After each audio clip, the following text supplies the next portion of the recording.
Di informasi lainnya, pemirsa, Kejari Prabu Mulih tengah mendalami laporan dugaan korupsi pengelolaan dana infak pegawai ASN yang dikelola Badan Amil Zakat Nasional daerah Kota Prabu Mulih dengan nilai mencapai miliaran rupiah. Saat ini beberapa orang telah dimintai keterangan oleh tim tindak pidana khusus.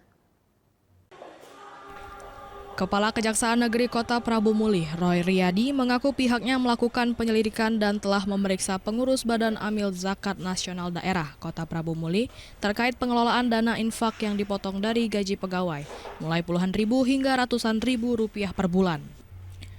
Pemeriksaan dengan meminta klarifikasi pihak Basnas Daerah Kota Prabu Mulih dilakukan terkait laporan masyarakat atas dugaan adanya penyalahgunaan dana infak pegawai yang mencapai miliaran rupiah. Penggunaan pengelolaan dana Basnas. Kami sedang telisik bagaimana pertanggungjawaban penggunaan dana Basnas tersebut.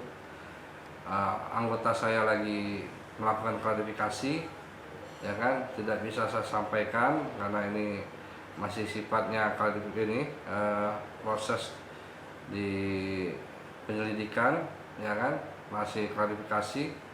Nanti kalau memang ada temuan perbuatan melawan hukum, tentu kita tindak lanjuti.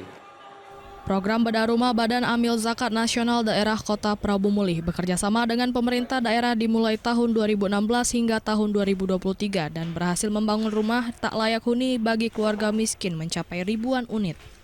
Saat ini dengan banyaknya bantuan pemerintah baik pusat dan pemerintah Provinsi Daerah Sumsel, Kejaksaan Negeri Kota Prabu Mulih akan memantau penggunaan dana yang dikhususkan untuk menekan inflasi dan kemiskinan ekstrim khususnya di wilayah Kota Prabu Mulih. Dari Prabu Mulih, Beri Brima, iNews melaporkan.